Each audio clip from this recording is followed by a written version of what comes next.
سلام. به قسمت سوم از برنامه تاریخ تکرار می شود خوش اومدید.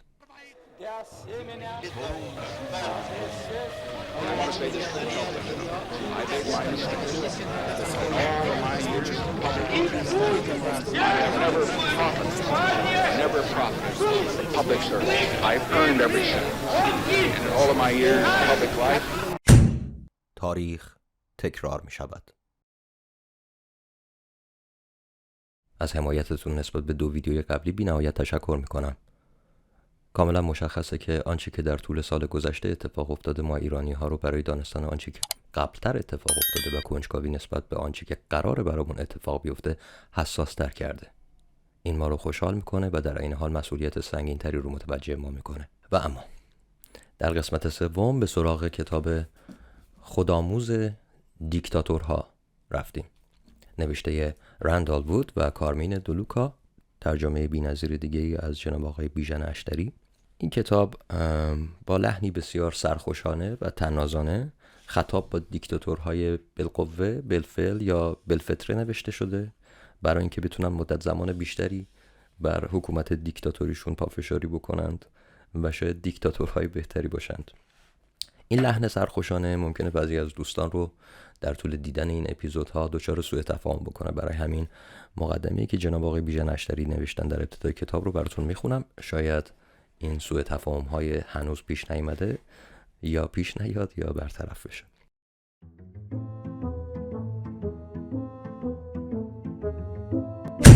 شاید در ظاهر ارائه راهکارهای شریرانه به دیکتاتور عملی شریرانه و زشت به شمار رود، اما نباید فراموش کرد که ماکیاولی هم در ابتدا به خاطر نگارش شهریار مظهر شرارت و رذالت شمرده میشد، اما گذر زمان ارزش‌های کتاب را بر همگان آشکار کرد. از کتابی که زمانی مظهر شرارت و بی اخلاقی به شمار می رفت، حالا به عنوان یکی از کتاب‌های تأثیرگذار بر رنسانس و از نویسنده‌اش به عنوان پدر سیاست مدرن یاد می شود.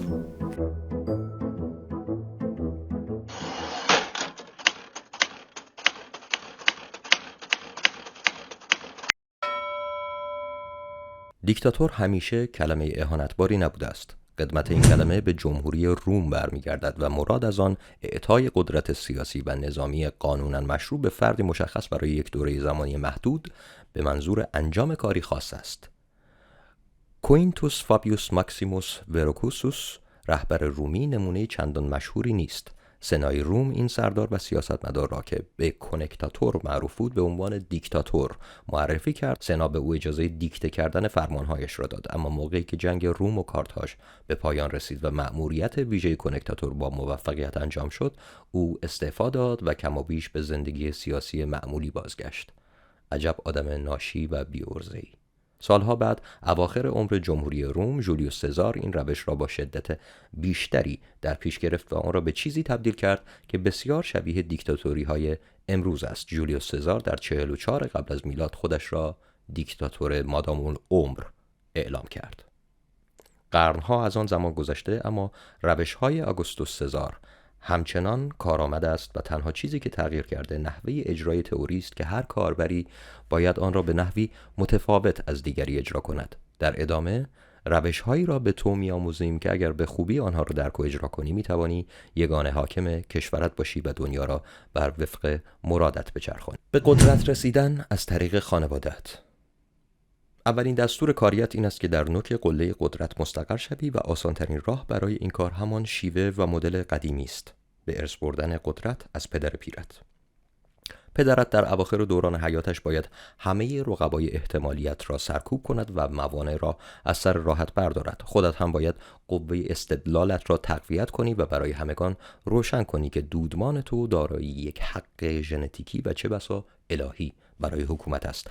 بعد که به قدرت رسیدی و چندین دهه به خوبی و خوشی پدر ملت را درآوردی، یکی از پسرهایت را آماده کن تا تاج حکمرانی را بر سرش بگذارد، اما حواست باشد که زودتر از موعد مناسب این کار را نکنی. امیر قطر این اشتباه را کرد و در نتیجه پسرش یعنی جناب ولیعهد علیه او کودتا کرد و قدرت را به دست گرفت.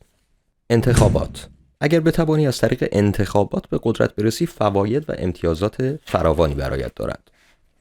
انتخابات نه فقط بازتاب دهنده رأی و نظر مردم است، بلکه توی دیکتاتور هم اگر در انتخابات پیروز شدی میتوانی با یک ژست بسیار دموکرات منشانه و فروتنانه بگویی که تسلیم اراده ملت کبیرت هستی و مجبوری این وظیفه تاریخی را در برهه حساس کنونی بپذیری. ما رئیس نیستیم، ما خادم مردم هستیم. مردم ما رو انتخاب کردن و رأی دادن برای اینکه به اونها خدمت کنیم. در نظام اسلامی دولت خدمتگزار مردم است، نه منتگزار به مردم. ما خادم مردمیم. افزون بر همه اینها، انتخابات موجب خوشحالی آمریکایی‌ها و اروپایی‌ها می شود و دیگر درخواست تغییر رژیم را در مجامع جهانی مطرح نخواهند کرد. As I told you, if our government was trampling upon the rights of its people, as you seem to claim, 73% of the population would not turn out to vote. حمایت خارجی. اگر خیلی خوششانس باشی، یکی دو تا ابرقدرت از تو حمایت و راه رسیدن به قدرت را برایت هموار خواهند کرد. بیا فرض کنیم تو یک ژنرال جاه طلب تشنه قدرت یا یک نماینده جاه طلب پارلمان هستی که از دموکراسی نفرت داری. آنها که میخواهند کلمه دموکراتیک را بر این عبارت اضافه کنند، اونها غرب زدگانی هستند که نمیفهمند چه میگن. اونها که در نوشتجات خودشون دم از دموکراتیک میزنند، اینها یا جاهلند و نمیفهمند چه میکنند یا عامدند و خائن. در این صورت سعی کن با جاسوس‌ها یا عوامل دولت بیگانه‌ای که قدرت فائقه جهانی یا منطقه‌ای دارد ارتباط برقرار کنی. به محض اینکه چون این ارتباطی برقرار کردی، منطق دشمن من دوست من است نتایج معجزه‌بارش را آشکار خواهد کرد. آمریکایی‌ها و اروپایی‌ها غالباً علاقه خاصی به آن دسته از کاندیداهای رهبری دارند که روشنفکر یا تکنوکرات به نظر برسند، چند مدرک سطح بالا از دانشگاه‌های غربی داشته باشند، انگلیسی را به روانی صحبت کنند و بتوانند با فصاحت درباره فضایل دموکراسی و مدارا سخن بگویند. We don't have bulbs. Again, it's like talking about cooking pots. So we don't have cooking pots. We only have, like any regular army, we have bombs. And we're sure that nobody has the guts again to attack us. در دوره جنگ سرد مهمترین نگرانی آمریکایی‌ها و غربی‌ها مبارزه با کمونیسم و جلوگیری از گسترش آن در گوشه و کنار جهان بود و در چنین دوره‌ای هر ژنرال فرصت طلبی می‌توانست با ابراز عقاید ضد کمونیستی توجه غربی‌ها را به خود جلب کند. ژنرال آگوستو پینوشه در 1973 با استفاده از همین روش موفق شد دولت سالوادور آلنده را در شیلی ساقط کند و زمام حکومت را در دست گیرد. در دوران اخیر پس از سقوط شوروی مسلمانان افراطگرا به لولو خورخوره آمریکایی‌ها بدل شدند و در نتیجه هر دیکتاتور بالقوه و بالفعلی توانست از طریق نمایش توانایی‌های ضد تروریستیش حمایت آمریکا و غربی‌ها را به دست آورد. پرویز مشرف، ژنرال پاکستانی، نمونه بسیار خوبی از این نوع دیکتاتور هاست. مشرف که با کودتای نظامی قدرت را در کشورش غصب کرده بود، در پی حوادث تروریستی 11 سپتامبر 2001 در آمریکا توانست به آمریکایی‌ها ثابت کند که بهترین فرد در منطقه تروریست خیز پاکستان و افغانستان برای مبارزه با مسلمانان افراطگراست. اعلام پایان داعش و حکومت داعش در این کره خاکی خواهد بود.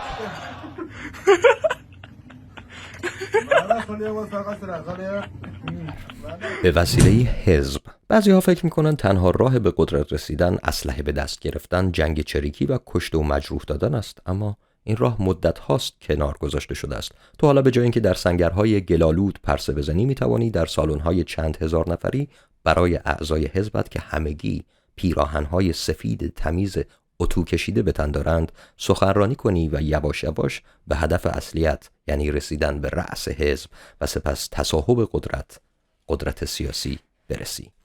در صربستان سلوبودون میلوشویچ از طریق حزب کمونیست به قدرت رسید.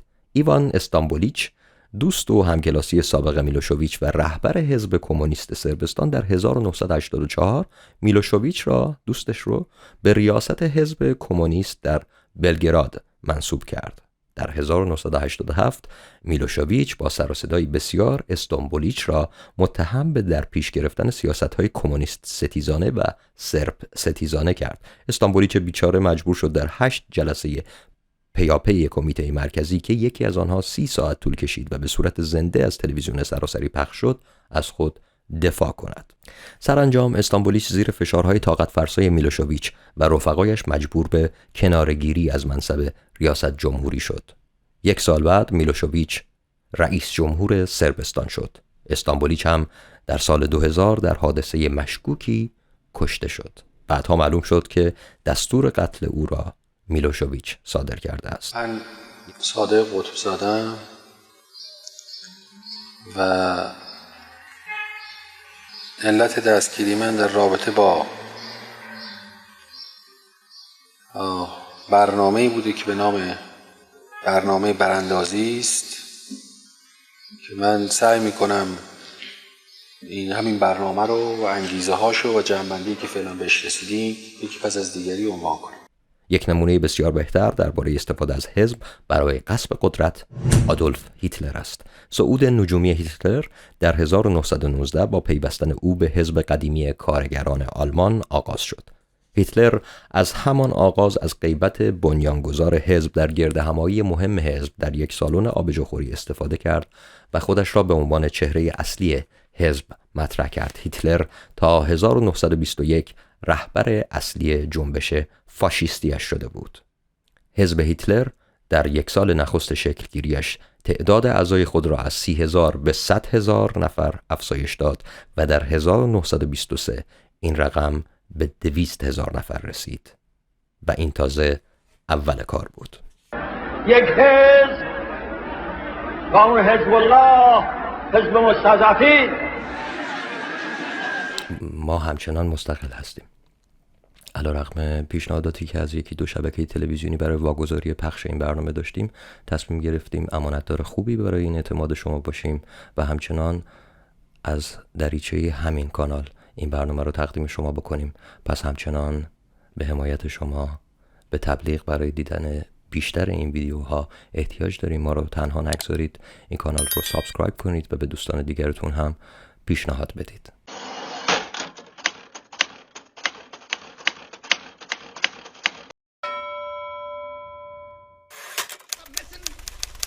Die üblichen diplomatischen Besuche. Die Tatsache, dass ich heute nach Deutschland gekommen bin, bedeutet nicht, dass ich morgen woanders hinfahren werde. Die Nationalsozialisten und Faschisten wollen den Frieden. این را به یاد داشته باش، تو از همه مهمتر، قویتر و با صلاحیت تری. فقط تو میتوانی کشورت را رهبری کنی و مردم کشورت با رهبری هر فرد دیگری به خاک سیاه خواهند نشست. همه جباران تاریخ مرده و زنده دارای این اعتماد به نفس مشترک بودند. تو باید مهارت حرکت کردن بین 2 خط ظریف را داشته باشی، به این معنی که باید هم پدری مهربان و سخاوتمند برای پیروانت باشی و هم مشتی آهنین علیه دشمنانت. تو کشوری. هر زمان که هویت تو و مردم کشورت در هم بیامیزند و از هم تفکیک ناپذیر شوند، تو از مرتبه انسان ساده عبور کرده ای و به مرتبه رهبرانی ارتقا یافته ای که تجسم کشورشان هستند. اگر تو منجی کبیر و نجات دهنده ملت به حساب نمیایی، پس باید بیشتر تلاش کنی. تک تک مردم کشورت باید تو را همچون خدا بپرستند. از خودت مجسمه های عظیم بساز. دستور بده عکس‌هایت را در هر دفتر و اداره‌ای به دیوار نصب کنند. کاری کن همه مغازه‌داران و صنوف بفهمند که ادامه کارشان وابسته به نصب عکس‌هایت در محل کسب و کارشان است. کیش شخصیتت را برپا کن. به نظرت بهترین بخش رهبری کردن ملت کدام است؟ بهترین بخش تبدیل شدن تو به شخصیتی افسانه‌ای است، شخصیتی خارق‌العاده و فراتر از معیارهای خاکی و زمینی. بهترین حالت این است که رعیت‌ها و بندگانت تو را موجودی شکست ناپذیر، منحصر به فرد، جاودانه، بی همتا، خداگونه، همه چیزدان و فراتر از انسان‌های عادی بپندارند. اگر به اندازه کافی ذهن‌شویی و تبلیغ کرده باشی، ملت باورشان می‌شود که بدون تو مملکت نابود خواهد شد و آنها به خاک سیاه خواهند نشست. رافائل تروخیو، دیکتاتور جمهوری دومینیکن، آنقدر به خودش مدال داد که مردم پشت سرش او را مرد تشتکی مینامیدند. تروخیو خودش را خیرخواه کبیر ملت و پدر سرزمین نوین مینامید. ایدی امین در اوگاندا خودش را عالی جناب رئیس جمهور مادام العمر فیلد مارشال الحاجی دکتر ایدی امین دادا، دارای نشان خدمات برجسته نظامی از بریتانیا، دارنده صلیب ویکتوریا از بریتانیا، فاتح امپراتوری بریتانیا در کل آفریقا خصوصا اوگاندا مینامید. در زئیر ژنرالی که سابقا اسمش جوزف دزیر موبوتو بود، به محض قدرت گرفتن اسم تازه‌ای برای خود انتخاب کرد: موبوتو سسه سکو کوکو نگبندو وازا بانگا، که ترجمهش می شود جنگجوی قدر قدرتی که با صبر و اراده منعطفش پیروز می شود و پی در پی فتح می کند و پشت سرش آتش به جا می نهد. تئودورو اویانگ نگوما مباسونگو در کشور گینه استوایی از پشت تریبون رادیویی دولتی مدعی شد که یک خداست. معمر قذافی که کم مانده بود خودش را خدا اعلام کند، در یکی از جلسات سران کشورهای آفریقایی خودش را شاه شاهان نامید. او بارها خود را با عیسی مسیح و پیامبر اسلام مقایسه کرد و امیرالمؤمنین نامید. زمانی که رفتیم به کاخ رسیدیم، سوال کرد یکی از مسئولین که قربان شما رفته بودید که کار تمام کنید، آیت الله خمینی رو بکشید. گفت مگر ندیدید؟ البته کلمه زشتی به کار میبره، با اونا گفته بود احمقا مگر ندیدین که من دستمو که بالا بردم که بزنم دستم خوش شد. و بعدش اون مقابل من که پشت سر آیت الله خمینی بود 11 تا سید با شمشیرهای برنه به طرف من حمله ور شدن. درنگ کرده بودم 11 تا سید منو تکه پاره میکردن. بعد از اون گذشته اژدهایی بود، آتش به طرفم گشود. در این خصوص مذهب را دریاب. دمیدن یک حس معنوی یا عرفانی به کیش شخصیتت به تو کمک میکند تا از احساسات پاک مذهبی مردم کشورت نهایت سوء استفاده را بکنی. پس سعی کن خود را یک آدم مؤمن و خداترس جلوه دهی. این تاکتیک سود فراوانی دارد. باعث افزایش محبوبیتت نزد اکثریت دینداران جامعه می شود و کیش شخصیتت را تقویت می کند. حورالعین خودشان زینت کردن، آرایش کردن، با اون زیبایی که در عالم دارن. حورالعین خیلی سفید و بلور و نورانی‌اند. حواست به منه؟ حدیث داریم یک معانقه مؤمن وقتی گردنشان میزنه به گردن حورالعین 500,000 سال طول میکشه تا برداره. از دست ندید. آفرین، خیلی خوب، خیلی خوب. بهترین حالت این است که رژیمت و دین مردم چنان در هم بیامیزند که هر یک از این دو معادل دیگری تلقی شود. جمهوری اسلامی معناش این است که رژیم اسلامی باشد، حکومت اسلامی باشد و قوانین اسلامی. برای نمونه ایدی امین مجدداً در دهه 1970 در اوگاندا به تبلیغ مذهب رو آورد که منجر به افزایش محبوبیتش شد. ایدی امین پیش از به قدرت رسیدنش آدمی غیر مذهبی محسوب میشد، اما به محض اینکه بر صندلی قدرت نشست شروع کرد به نماز خواندن در جمع، تعریف و تمجید از پیامبر اسلام، نقل آیات قرآن، بازدید از مساجد و دادن کمک مالی به گروه‌های اسلامی. ایدی امین چنان در این کار موفق بود که توانست خودش را همچون پیامبری کلاشینکوف به دست بنمایاند. او مدعی شد خداوند شبها به خوابش میآید و به او میگوید چه سیاست‌هایی را باید در پیش بگیرد. خودت را به یک قهرمان ملی یا تاریخی وصل کن. در دوران روم باستان آگوستوس سزار با وصل کردن خودش به پدرخوانده مقتول و بسیار محبوبش جولیوس سزار توانست به قدرت برسد. این تکنیک از آغاز تاریخ تا کنون جواب داده و مولای درزش نمی رود. صدام حسین که به ذات قبیله مسلمانان عراقی آگاه بود، یک گام پیشتر گذاشت. او نسب شناسان را وادار کرد که یک شجره‌نامه باور کردنی برایش درست کنند تا بتواند خودش را از نوادگان دختر پیامبر اسلام جا بزند. صدام برای نمادین کردن نسب خونیش با پیامبر اسلام دستور داد نسخه ای از قرآن در 600 صفحه با خون خودش نوشته شود. خیلی خری. از خودت مجسمه هایی بساز. برپا کردن مجسمه و بنای یادبود شروع خوبی برای هر دیکتاتور بالقوه و بالفعل است. هیچ چیز بهتر از نصب مجسمه برنزیت در میادین اصلی شهرهای کشورت نیست. کیم ایل سونگ در کره شمالی رکوردهای تولید و نصب مجسمه را جابجا کرد و تا دهه 1980 موفق شد بیش از 34,000 مجسمه از خودش در سراسر کشور نصب کند. اما مجسمه یک جنبه منفی هم دارد که باید به آن توجه کنی. مجسمه ارتباط بسیار نزدیکی با تو دارد. مجسمه تو یعنی خود تو. بنابراین کسانی که از تو متنفرند خیلی راحت به سراغ مجسمت می روند و هر جسارت و توهینی که دلشان بخواهد به تو می کنند. حتی ممکن است روی تو نجاست بمالند یا رنگ بپاشند یا دماغت را بکنند یا هزار بلای دیگر سرت بیاورند. آتیش زدن تندیس خمینی میدون مرجعیت قم. اینو میبینی؟ این حاج قاسمی که داره آتیش میگیره. پس اگر مجسمت را برپا میکنی حتما باید به فکر مراقبت شبانه روزی از آن نیز باشی. به سربازانت بفهمان که مجسمه تو هیچ فرقی با خود تو ندارد. خلاقیت‌های هنریت. بسیاری از دیکتاتورها با استفاده از قدرتی که دارند مقداری ادبیات و هنر از خودشان صادر کردند. هم مادر و مادر بزرگم خانه‌دارند، این شغل مادرزادیم را دوست دارم.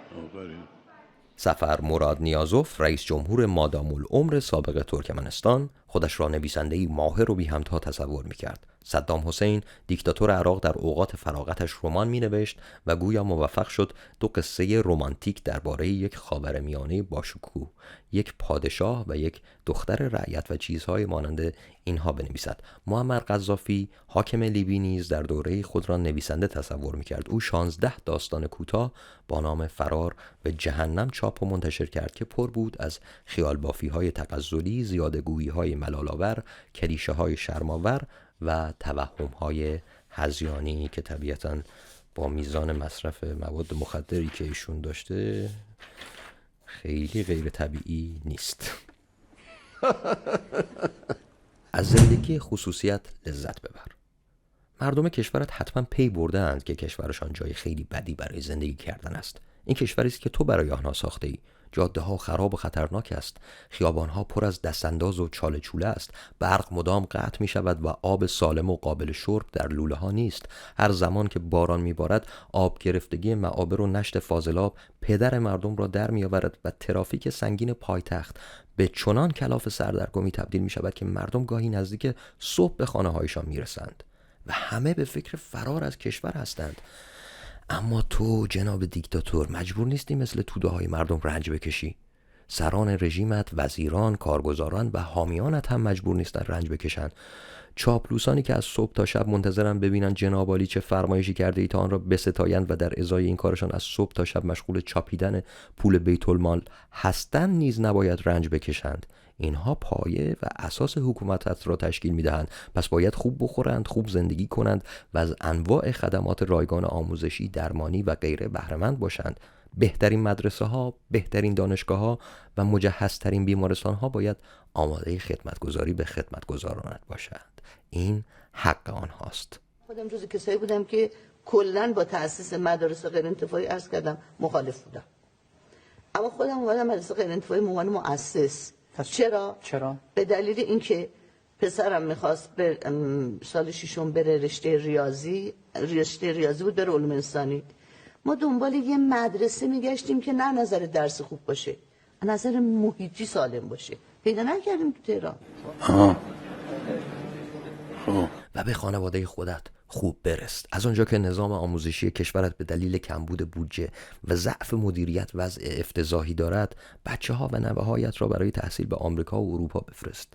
خوشبختانه پول کافی در اختیار داری تا آنها بتوانند در بهترین دانشگاه‌های این کشورها درس بخوانند. و زمین خاری کن و خارج از کشور حساب بانکی باز کن.